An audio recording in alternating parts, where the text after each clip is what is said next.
Hey, good evening, everyone. It is 6 o'clock, May the 1st, 2017. Time to call the City Council meeting to order. Roll call, Ms. Stephanie. Mr. Abbott? Here. Mr. Alt? Here. Mr. Austin? Here. Mr. Eggers? Here. Mr. Fox? Here. Mr. Buchan? Here. Mr. Wertz? Sir, you have a quorum. Thank you. Please bow your head. Our Heavenly Father, we thank you for this evening. We thank you for the first responders we have in the room. We thank you and hope you would protect all of our first responders, our citizens, and all the people that work for the city, along with the citizens. Help this council make good decisions. And that being said, amen. Pledge, please. Pledge allegiance to the flag of the United States of America and to the republic for which it stands, one nation, under God, indivisible, with liberty and justice for all.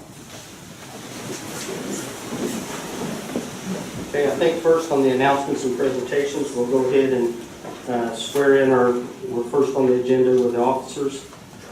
We have 3 new officers tonight, and we have 1 new fireman. And I think it is great that we have all the support here. You guys can tell you're going to have plenty of backup. You must be pretty popular to have this kind of backing, so we appreciate all of it, and we'll get you sworn in.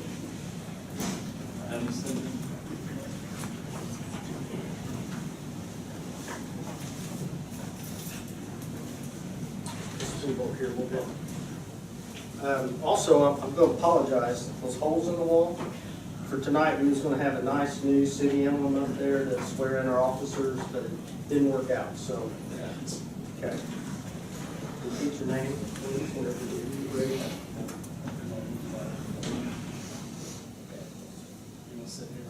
Get over back. Okay. I, Alan Thompson, a member of the Franklin, Indiana Police Department, member of the Franklin, Indiana Police Department, do solemnly swear that I will support the Constitution of the United States of America, do solemnly swear that I will support and defend the Constitution of the United States of America, the Constitution of the State of Indiana, the Constitution of the State of Indiana, and that I will faithfully discharge all my official duties. I will faithfully discharge all of my official duties. Thank you, sir. Welcome aboard. Congratulations.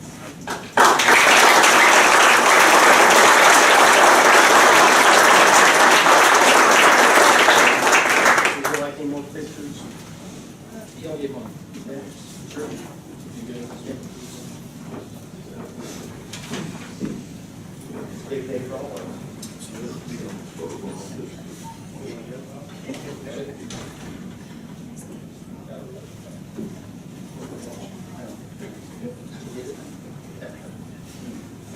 Congratulations, Mom and Dad. Christopher Kurloff.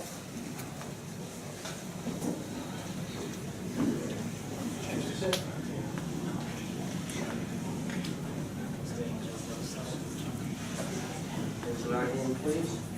I, Christopher Kurloff, a member of the Franklin, Indiana Police Department, a member of the Franklin, Indiana Police Department, do solemnly swear that I will support the Constitution of the United States of America, do solemnly swear I will support the Constitution of the United States of America, the Constitution of the State of Indiana, the Constitution of the State of Indiana, and I will faithfully discharge all my official duties. and faithfully discharge all my official duties.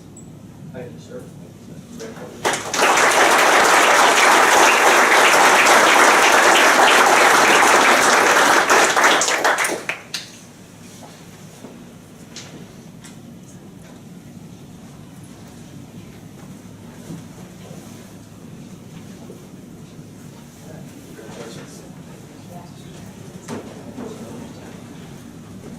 Mr. Corey Thomas.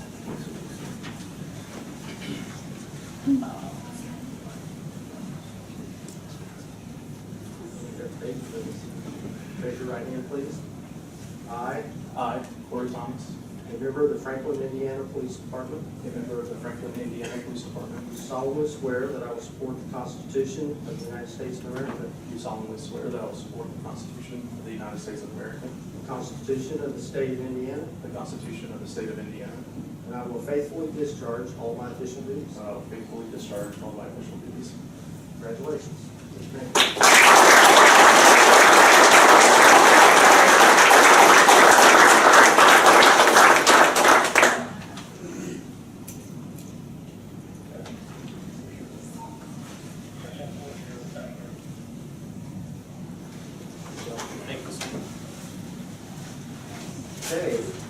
Fire Department, Mr. Timothy Bryant.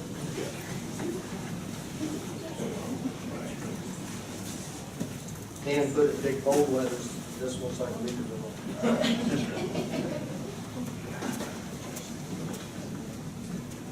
He's the next fireman on the tell. Yeah. And he also.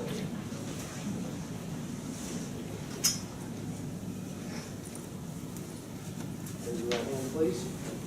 I I, Tim Brown, have been appointed to the office of firefighter have been appointed to the office of firefighter in the city of Franklin Fire Department. in the city of Franklin Fire Department. I swear that I will support the Constitution of the United States of America, I swear that I will support the Constitution of the United States of America, the Constitution of the state of Indiana, the Constitution of the state of Indiana, and the rules and regulations of Franklin Fire Department. and the rules and regulations of Franklin Fire Department. I swear that I will obey all the lawful orders of my superior officers I swear that I will obey all the lawful orders of my superior officers and faithfully discharge the duties of said office to the best of my ability. and faithfully discharge all the duties of my ability. Congratulations.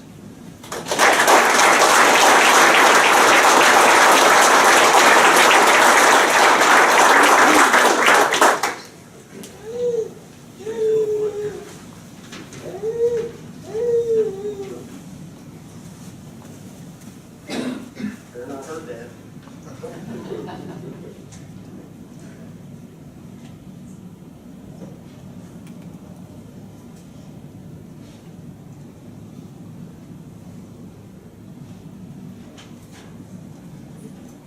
Good job.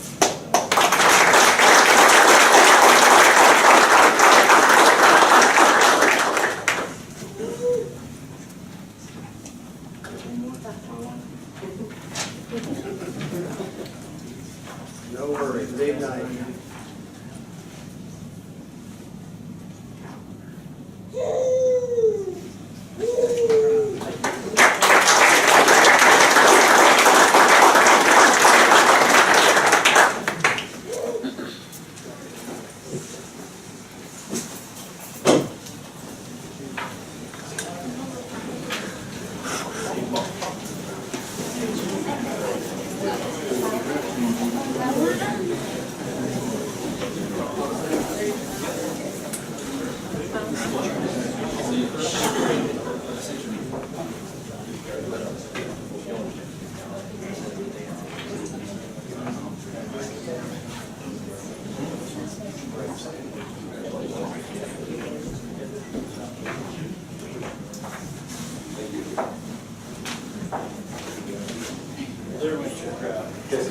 You guys can move up front if you want.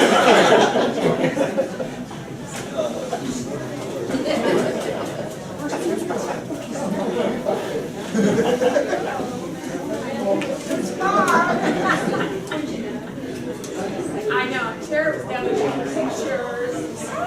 I know, you have to send me the pictures. Oh, yeah. We're all fine. Hi, here, how are you? All right, you have to send me a picture of my Yeah. Sarah. How are you doing? Sarah.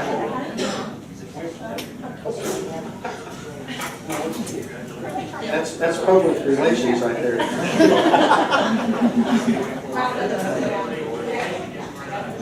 Okay, I'm going to try to move forward. Is there any more announcements and presentations or public comment? Okay, hearing none but Tara, we'll move on to consent agenda. Move to approve common council minutes of April 17th and the common council and joint common council and school board minutes of April 24th. Second. Second by Mr. Eggers. All those in favor? Aye.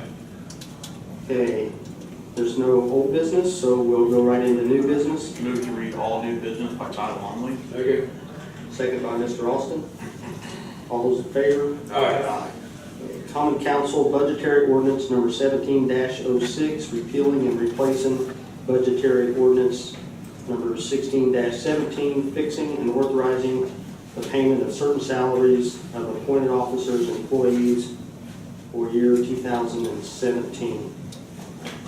This is for introduction only, and a quick recap. why this has come forward. The engineer, we come to agreements when we had to hire a new engineer to match where he was at his last job. Community Development Director, I asked that takes on a different role of more responsibility. And then the Director of Public Relations, there was an item in there, however, the last administration did not fill that position and moved some of the money to the other position, so we were just getting that position back up to where it was at. And some of the money, for an example, like the public relations, that job was vacant for a while. There's probably enough money there to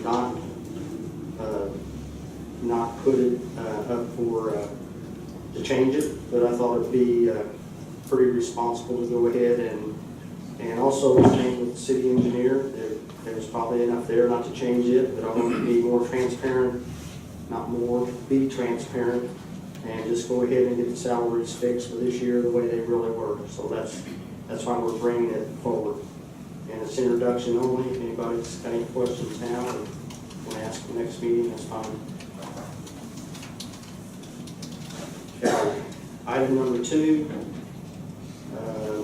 again for introduction, Common Council Budgetary Ordinance number 17-11, an additional appropriation from rainy day 400 in the amount of $314,000 for the purchase of a fire truck and fire equipment. Okay, where we're at on the fire truck, right now we're estimating it's going to be right at, the truck itself is $607,923. And the fire truck loose equipment is roughly at $130,000. And where we're trying to get the money to pay for it is $314,000 out of rainy day fund, $19,540 out of the paramedic fund, and then roughly $200,000 out of the CCD fund. And then the RDC has a capital fund. We're hoping, and I have not put it on the agenda next, we're going to put it on the agenda the next RDC, hopefully for $400,000 out of the capital fund. And if that doesn't, if they refuse, we have other ways that we can come back and make it work. So that's where we're at on that one. If there's any questions, feel free. If not, again, that's introduction tonight. Would get dry throat, I start talking about spending a lot of money to take drink water. Mayor, question, how far are we away from the purchase of the fire truck? Dan, when is it? We have a date. Dan's told us 3 times. It's not etched in stone, but we're hoping for delivery around mid-August. First of August to mid-August. Well, you placed the audit on it. We're going to the audit, truck. Yes, yeah, correct. It's the truck's in production right now. Where it's at, but it's, I don't know where it's, if anything, at the beginning of the assembly. And it's the multi-purpose flex truck. It will be an engine, a 1,000-gallon engine, but we, lack of better words, made it big for that all-day purpose for equipment. Since that truck supports both of the stations, 23 and 22, we wanted to make it, a bit more hazmat on it. We had a big hazmat incident over the weekend, and we had to call Greenwood now to assist us. So we're still going to have to rely on Greenwood for something like that, but it's, again, just additional space where we can put some things and booms and additional equipment on it. All 23 is in an industrial area, I guess. It's pretty important. It's, Any more questions? Do we not have our hazmat trailer anymore? No, Judd, the prior chief before me kind of got franked on fire out of the bulk of hazmat. And kind of based on that was, not getting a long story, is the county, back under a different chief than I was, it got so expensive for each department to do every specialty. For us to do ropes, for us to do confined space, for us to do dive and swift water and hazmat. It's pretty costly for each department. So kind of each department said, hey, let me take on the hazmat. Greenwood decided to take the hazmat. We took on the swift water for the county. Sheriff's Department and Greenwood kind of took the dive on. White River took on confined space or structural collapse. Bartlesville took on ropes. So it just kind of took the financial cost burden off each department to do every specialty. How's that, how's that affect response time? It's a delay, I'll be honest. Again, we had it was on was it Saturday night? No, it was Friday, excuse me, it was Friday. We had a FedEx tractor trailer hit the guardrail, ripped open a saddle tank. And we had to wait for Greenwood. You know, 250 gallons of diesel fuel leaked out and got into some of the waterway.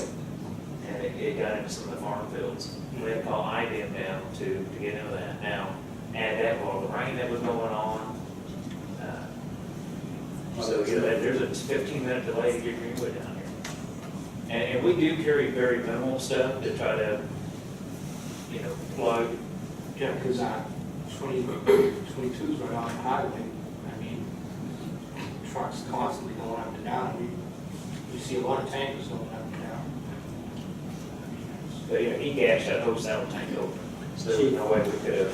I got a question, does the record services have stuff to help plug and help do that kind of stuff? Correct, yeah, I talked to Scott Graham that night. Again, it's minimal stuff they have, you know, for a little puncture, but when you gouge that whole tank open. And honestly, time that happens, time we get on the scene, the majority of that fuel's leaked out. Yes, you're trying to maintain control at that point, right? Correct. You know, from it getting into a creek or a pond but this one got into with all the rain that was going on, it leached. That happened on the west side, the off ramps. So it leached under the interstate and out of the farm fields on the east side.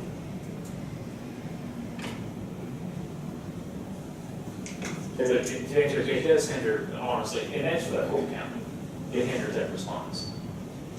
Another question on fire truck funding. I mean, should we look at putting the trailer back in use?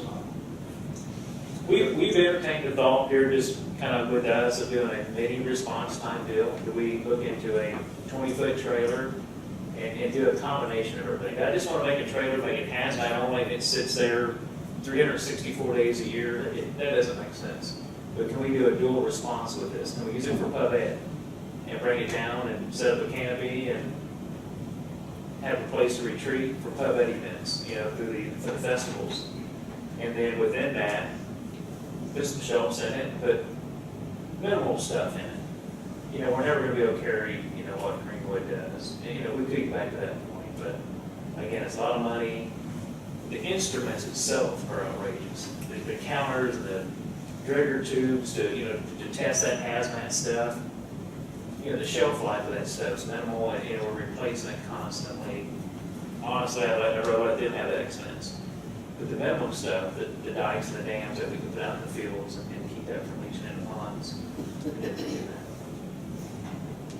And that is, this truck that we're getting will carry some of that stuff? Is that correct? Correct, yes. Okay, is there any other questions?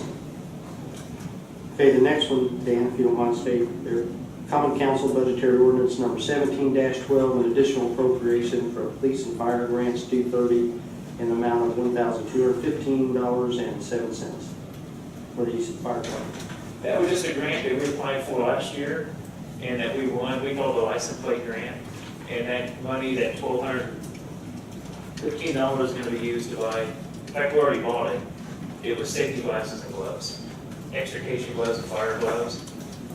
That way, you know, the firemen rip an extrication glove or damage a fire glove. Or we actually, I'll be honest, we buy the cheapy quality.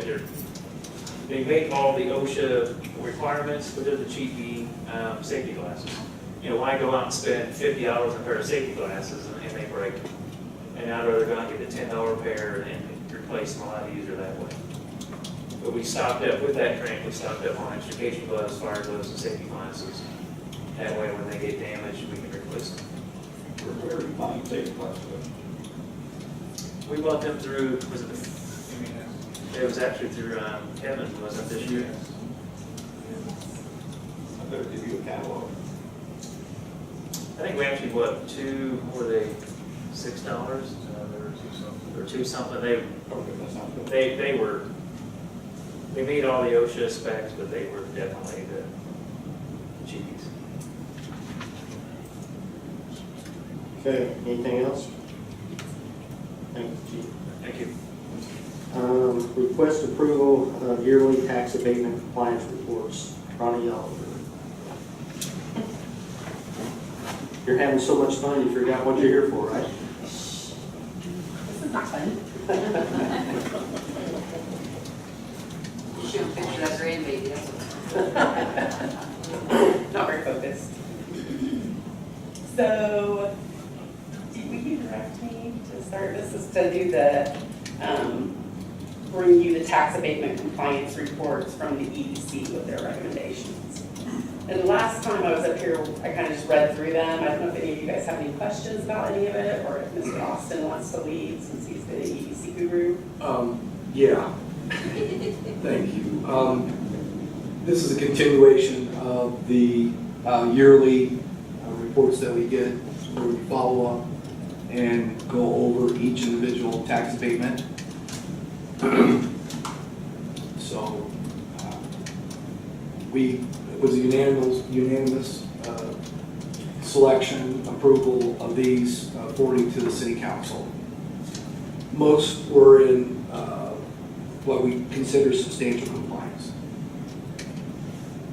And so I can read them, just read them off, and you can do them in one batch if you prefer. I mean, it's pretty riveting stuff if you want to read through all of it, but. Typically, Ryan, what we did last time with Krista is if there were any that you thought needed a little explanation, but the council has the ability to approve them as presented if they so desire, unless there are questions of any of them. There were two at the EDC that we needed some follow-up on, and we haven't talked to the EDC yet. They approved it based on our findings, and the numbers that we got from two other companies, I think it was KYB and Pridgeon and Clay, they just reported the wrong numbers. So the numbers that the actual numbers were in complete compliance. So besides that, everything was pretty straightforward. EDC signed off on it as well. They did, yes. I don't know if it's necessary to go through every one of them. Okay, I'll read them all and then just read the case numbers. Is that what I need to do? Or they can just, Actually, it can approve them as presented, All right, as we did last time. As presented, they're part of the agenda, it's very clear. I'll move that all of these be approved as presented. Second. Second by Mr. Austin. All those in favor? Aye. All opposed? Hearing none, approved. thank you. Thank you. I'm good. Okay, this brings us to the time to talk about our draft of energy cost savings request for proposal. City engineer William Gray, and is Chip still here? Chip did. Oh, there he is. I'm not the city engineer, you probably don't want me to design it, yeah, but. I can design it. Pursuant to your last, the directions of the council from last time, I prepared a draft of the request for proposal.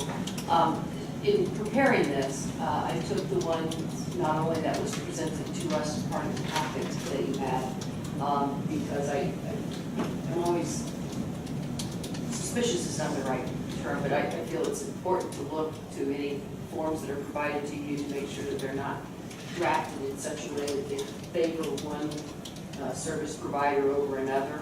I'm happy to say that Councilman Fox also sent me some various forms, and in the state of Indiana had forms. And so this is a compilation of all of them. The one that was provided to us is pretty consistent with what the state proposed RFP is, and so that's what we have before you. What is not included in this are timeframes.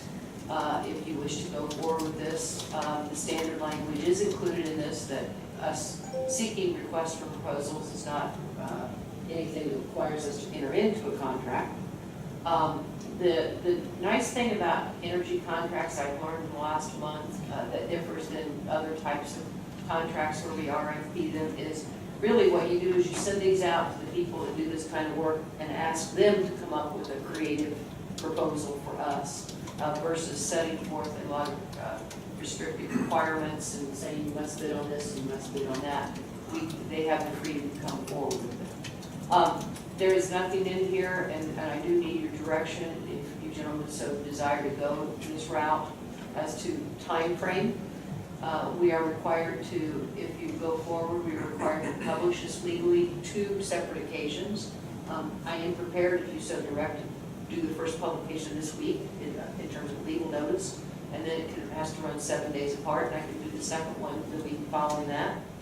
After that, the proposal suggests that there would be a meeting with the city representative as to what types of things. You'll see right there, Tara, if you could just go down a little bit right there, are where we're talking about, what they call a preview meeting. My guess would be that that would be what you would meet with Rick Littleton, who would take everybody to the various sites so that everybody was playing on the same level playing field as to the types of things that we were wanting. And then there would be a date determined for the submission of a response to the request or the proposals would be.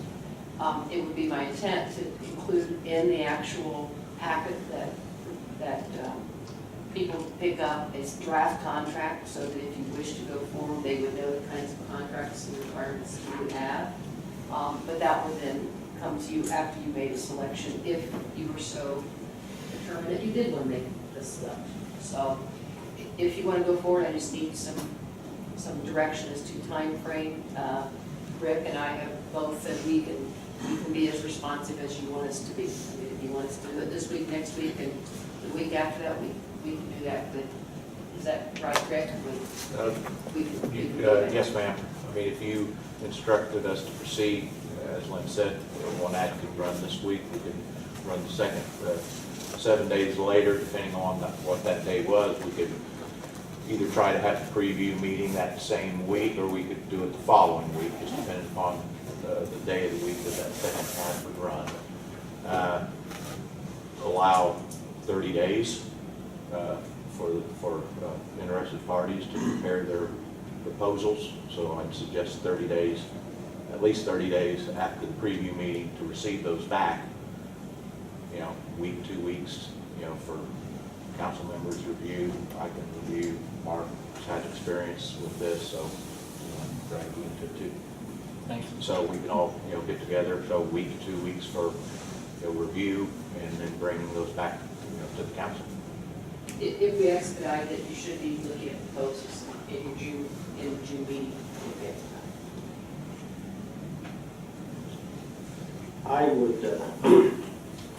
I would suggest that we move what is feasibly fast without rushing somebody to give us a bid that's too high because we didn't give them enough time. But I don't think we want to wait very long. And one reason I asked if Chip is here, Chip, could you give a report everybody didn't hear, that's like you did at the Board of Works? And while he's coming up there, one of the things that in sort of the reference side of this with these other groups that we call them references, one of the big things that came out of it was is that when these RFPs, when they receive their back, those, they said be very careful because there'll be all across the board of different levels and make sure you're comparing apples to apples. There's some that are going to piecemeal it really together and others that are going to be complete. They said just make sure you're looking at those as a package. Do they also say how many responses they had to Actually, 2 of the 3 that I called only got 1. And then the one in Aguilar County out of Ohio, they received 4. But they said that they were very broken up as to what those included in those RFPs. So we got 3 back, Yeah. and only one had multiple responses. Yeah. Chip, please. So, just quickly, I think you discussed a little bit about this at the last one. Just about 3.5 weeks ago or so, I got a 5:30 in the morning call to this pitcher, which is glycol that runs through our commercial HVAC system. The easy way to know what glycol is, it's the same thing as antifreeze is. It's for the HVAC system. It sprung a leak in a pipe right next to Beeson Hall, and between 11 p.m. and 5 a.m. this is what happened. It dumped about 2,500 gallons of antifreeze all over the facility. Run the wood floor in Beeson Hall. We did try to say that it is buckled, you've never seen before. There's the pipe, actually, that it's just a crack, just like that. The floor has been replaced already for $13,260 because we continually have wedding receptions there, and we didn't miss one. 14, 15 days later, it happened again in a different spot. This is the second one. Happened to be right next to our office. So our offices got completely covered in antifreeze everywhere. The good thing about this one was we happened to be there. It happened at 9 o'clock in the morning. So we were able to get it up fairly quickly. It took about an hour. We did bring in a professional company to come in and clean it all up and dry it all out. The carpeting in Beeson Hall is also ruined too. It turned to black. This one we saved because it was quick. The other one sat there for so long, it just turned the carpet black. You'll see the line in the carpet now where it stopped. That first incident in Beeson Hall is probably covered under insurance. I had to work with John Auld and the insurance adjuster on that one. The second one, I don't know that's going to be as costly because nothing was ruined the second time. It did go into the gym floor. About half of the gymnasium was covered in this stuff. But that company did come in, they dried it out, and the gym floor looks fine to me now. In the meantime, I have met with a couple of engineers since both of those incidents have happened, and they both come to the same conclusion that the piping that runs through this entire facility is inadequate, and it was from day one. They say that the piping in the system is Schedule 20, and I'm not a piping expert by any means, but it's the same thing that's underneath your sink at home.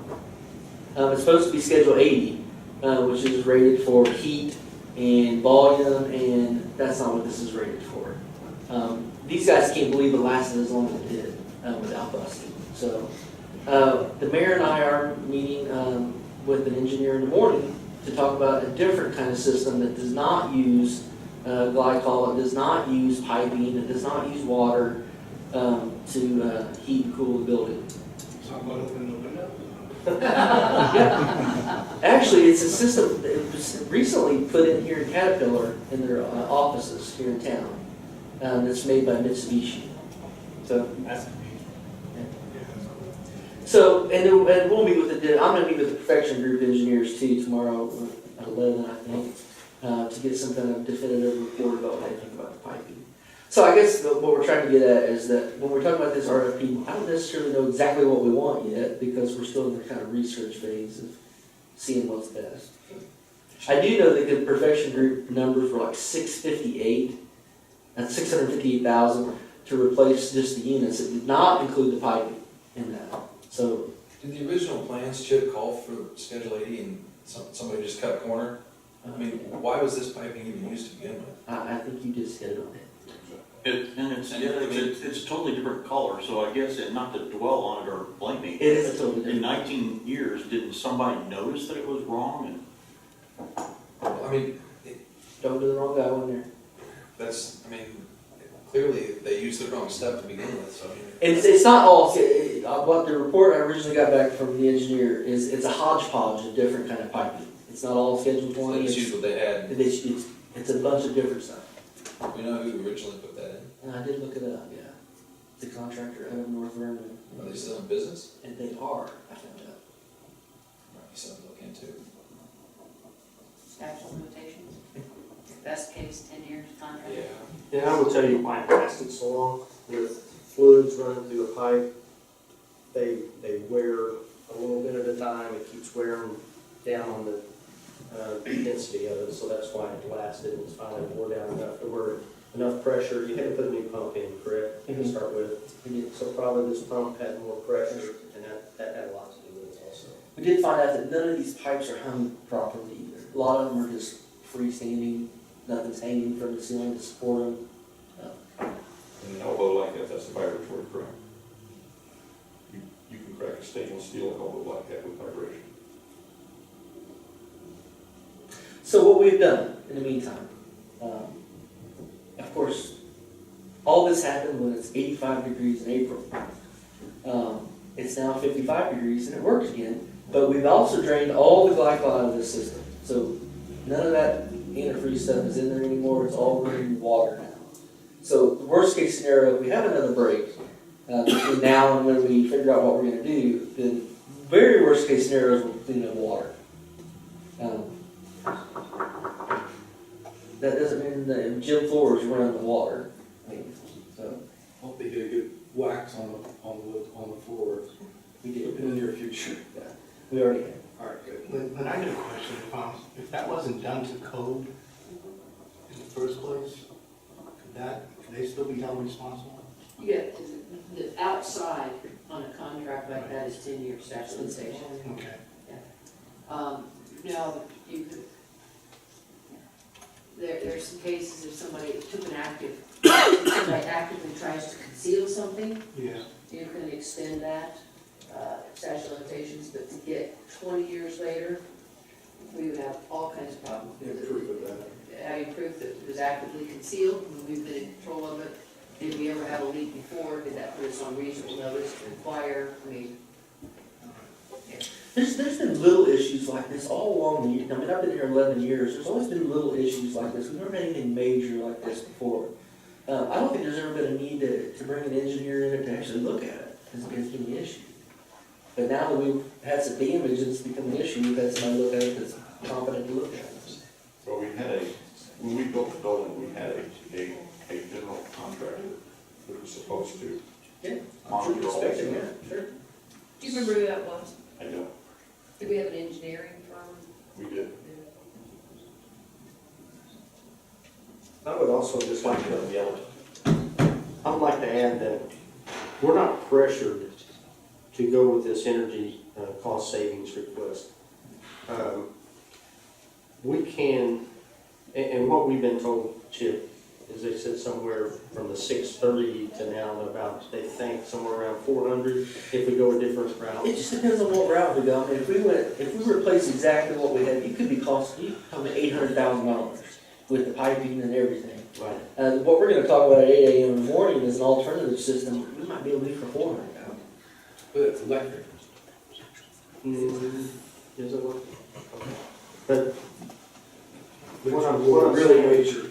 what I'm saying is, we're not pressured to do the cost savings program until we get all the information gathered up and then make a decision on which way to go, so. We just think it's important to put it on the radar screen that as we're talking about this RFP, there are real life issues going on at the moment that nothing says 30 minutes from now, I'll get another call since this happened again. So.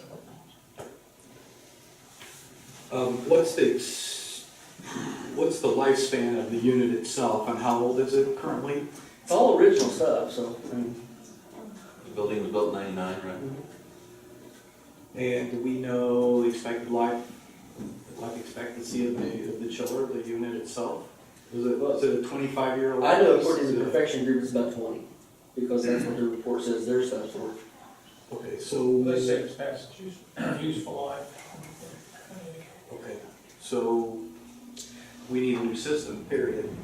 The cooling tower itself, we've had replaced impellers on it. I've replaced 2 pumps for $8,000 in the last 45 days, and it constantly has maintenance issues too. So this is its age, I'm sure. So the whole thing needs to be pulled potentially and go with something different, whether it be electric, whether it be gas, whether it be glycol mix. Right now, we have a cooling tower system that has a boiler for heat. So,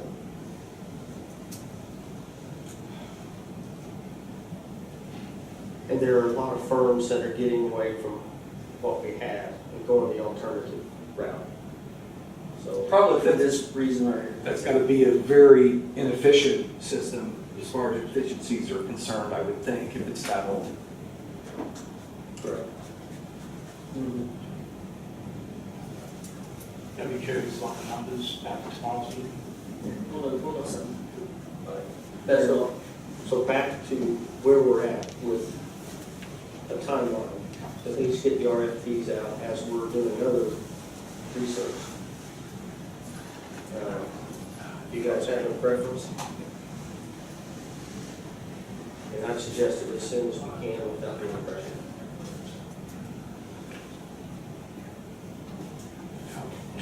To get information, it seems to me like Chip's gonna need a little bit of time, including yourself, Mayor, right? So, prior, but if we give you the go-ahead and say 30 days from now,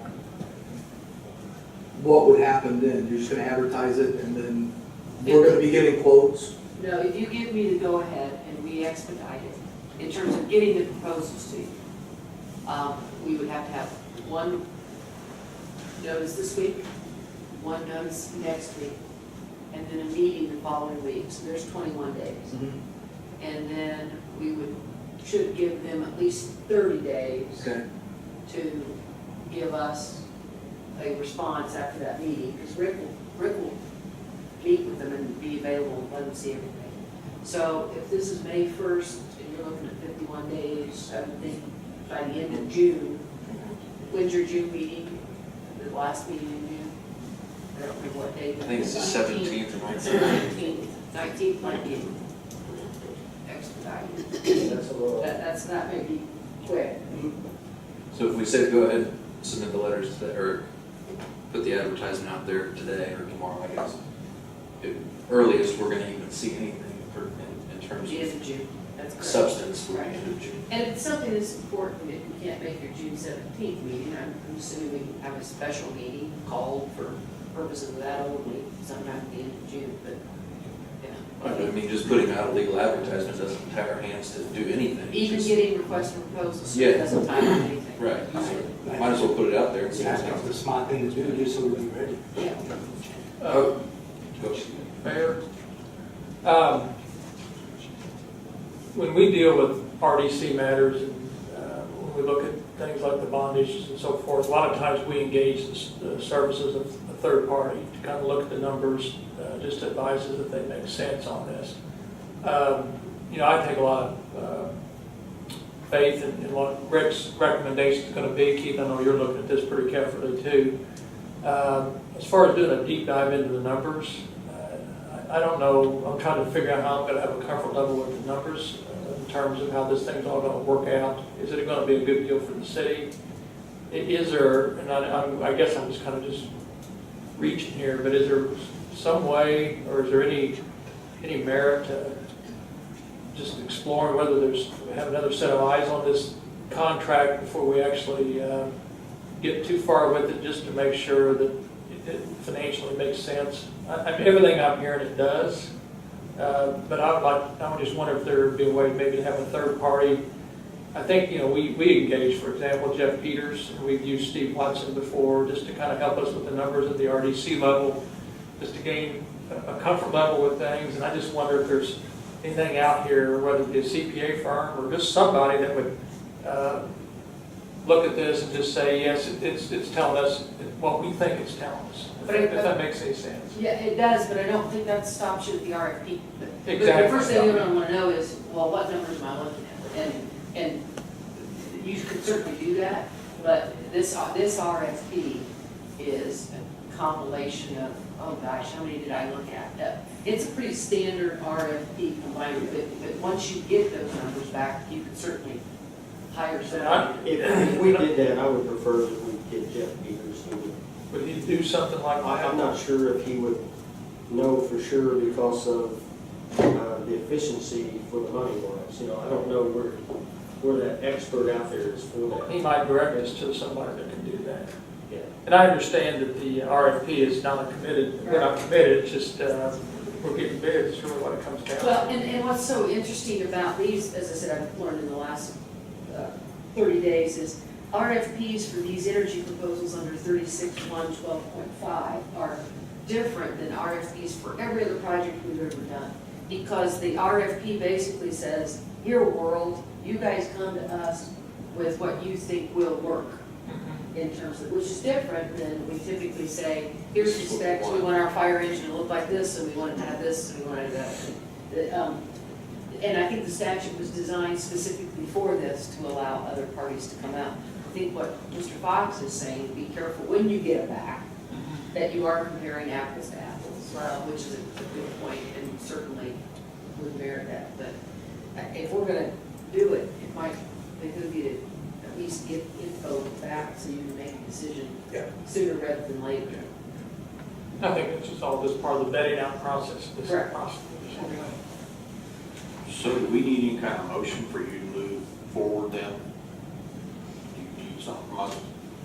Yeah, I mean, that's what I would like to have, some direction from you to go forward, and there will be some cost for the legal ad, but that's basically it. And just if you give me direction to do it, I will do it, and Rick and I will fill in the time as quickly as we can. I'll contact the Daily Journal and find out when they can first run it. Well, I would make that motion that we move forward with this process. Second. I would say immediately. There's a second by Mr. Abbott. So we have a motion and a second. All those in favor? Aye. All opposed? Hearing none, please move forward. I will certainly do so. Once we get the numbers back, I would concur with Mr. Eugen on having a third party look at that. That would give me a much better feel for what we would be getting into. I believe that's a good idea. I agree. We'll do that. Under other business, I do have one thing. July the 3rd is on a Monday night. It's a scheduled council meeting. That's the night of our fireworks, which July the 4th, of course, is the holiday, and we're off. So I know in the past, we've always just missed it, the meeting, but I know there's been some councilmen, Mr. Works, who's not here tonight is one of them, suggested we did like maybe July the 5th, 6th, 7th, or do the following Monday, which I think is the 10th, or we just wait the next meeting. So I'm going to leave that up to the council to decide what you want to do for that. And I don't think we have to have that decision. We just have to have 30 days out to advertise, correct? Advertise. What I would do, I'm just thinking, because you never know what the weather's gonna be. You know, if we could make, stop looking, still 30 days, yeah, and this is Indiana. I was trying to figure out. Well, you got 30 days if we make a decision at our next meeting. So Ask the president of the council. pressure. Pressure. I mean, I guess I would just as soon see it go to the following Monday if we're going to do anything with that instead of putting it in that same week. I think that makes more sense. What is that date? That's anything that you can. Be the 10th. 10th, yeah, it'd be the 10th. Okay. Second. Okay, I think that was a motion. Was there a motion, Mr. Fox? Yeah, well, yeah, it was a motion. Okay. And Mr. Austin made a second to move the July 3rd meeting to July the 10th at 6 p.m. All those in favor? Aye. All opposed? Hearing none, so we have moved to July the 10th. That was all I had under other business. Council member comments. We'll start with Mr. Alt. Nothing, sir. Mr. Ayers. Mr. Eugen. By my calculations, Mayor, you've been in office now 90 days, and you're coming up on that first 100 days. Thus far, I feel like you've done a very good job, and but you've still got 10 days to keep that record clean, so just Vacation's time. You gonna do that health here? I have no comment. Thank you. Mr. Austin. Nothing. Fred? I just have one comment, and I meant to make this the last meeting. I seen the fire department out on 31 about 3 or 4 weeks ago picking up trash and cleaning, and I just want to say thank you. I see you guys, pass that along to the other guys. We're gonna try to do that 3 times a year. We took that section of 31 from Main Street to Walmart to adopt a highway program. And part of our obligation is try to make it three attempts throughout the year to pick up that trash. Well, I'll tell you how good that was. I had people coming up to me and pat me on the back. Hey, thanks for getting those guys out there. Oh, yeah. So thank you for that. I forgot, I meant to do that in the last meeting there. All right, I did tell them I had no credit for that. Hey, we need a motion? Motion to to adjourn. Second. Second by Mr. Evans. All in favor? Aye.